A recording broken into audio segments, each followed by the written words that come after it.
Nabi pernah didatangi seorang bedui. Bedui itu Arabi, orang kampung. Minta sama Nabi, karena Nabi itu udah orang kaya, tentu kira-kira saya bayangkan ya dikasih 50.000 atau 10.000. Si Arabi ini tidak terima, dan tidak terima ngomong di depan umum. Ketika Rasulullah tanya, apa saya sudah baik sama kamu? Kata si Arabi tadi, tidak.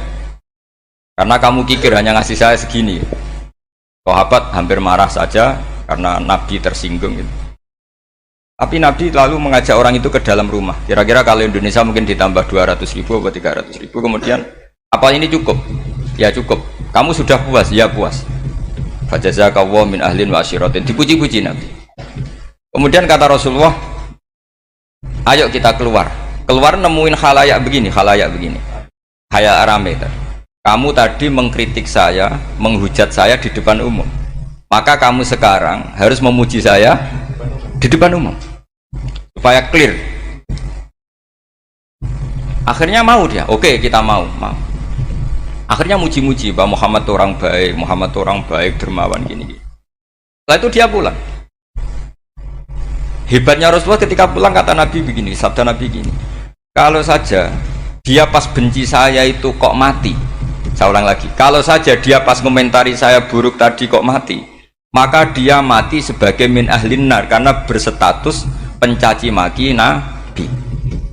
Akhirnya dia muji Nabi itu lewat disuap, lewat dikasih uang lagi. Loh itu sudah sah. Jadi saking baiknya Allah, Islam suapan itu juga sah. Itu kan muji Nabi itu karena di suap. Makanya ini penting. Jika dalam khazanah Islam itu memang agak aneh-aneh. Jadi di antara ceritanya dalam hukum-hukum Islam itu ada orang fasiknya minta ampun, tapi minta karena iman sama hadis bahwa nanti kalau ada orang mati disaksikan orang dua, apalagi kalau 4 min ahlil jannah, maka dia min ahlil jannah. Itu dia fasiknya minta ampun, nyewa orang. Nanti kalau saya mati bilang saya orang baik. Betul. Setelah dia mati bayar. Ini baik. Satu kampung nggak ada yang percaya ini saksi bohong. Tapi sama Allah diampuni karena kesaksian suapan. Lalu berarti jangan ngalalo suap ya ndak, saya ada ngalalo suap, ngalalo sodako. Karena sekarang kalau ada caleg bayar katanya sodako. Ya sodako terpaksa. Ini penting saya utarakan karena apa? Allah itu menilai itu tidak sama dengan pikiran kita. Makanya kubu sebelah ini terlalu ekstrim, memaksa Allah berpikiran kayak dia. Satu karena kurang ngaji, nomor dua ya tadi emosinya lebih tinggi ketimbang intelektualnya. Ini penting saya utarakan. Ternyata orang yang nyuap tadi apa nilainya plus, yaitu dia iman sama dawai Rasulullah Shallallahu Alaihi Wasallam.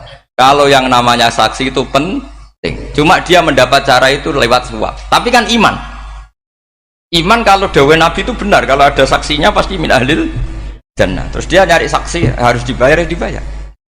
Sekarang sama iya 1 juta. Sekarang saya tanya di KPPS atau di mana-mana saksi pemilu itu dibayar enggak? Dibayar sah apa enggak?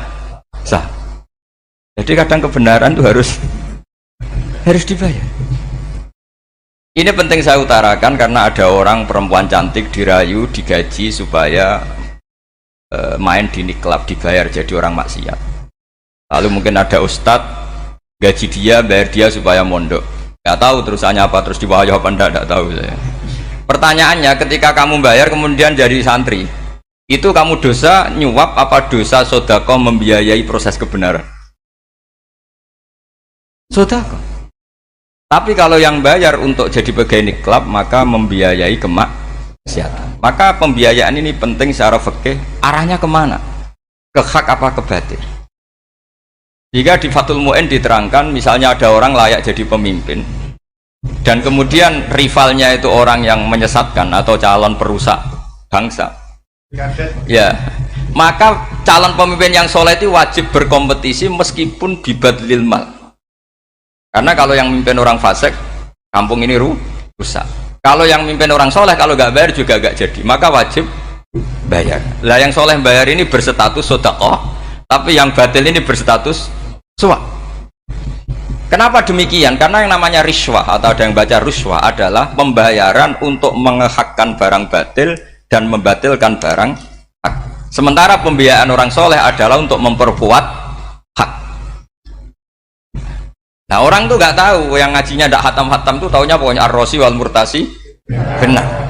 Tapi nggak pernah mikir lalu definisi riswah atau ruswah itu apa. Ini bukan provokasi supaya semua calon bupati gubernur nyuap, ndak, hanya nyuruh mereka sodako saja. Jadi kalau nggak jadi, tapi sodako betul ya, kalau nggak jadi ya tetap ikhlas, ngomong dari awal memang sodako. Soal gremeng ya bawaan manusia gitu ya. Ya nggak apa-apa, namanya itu.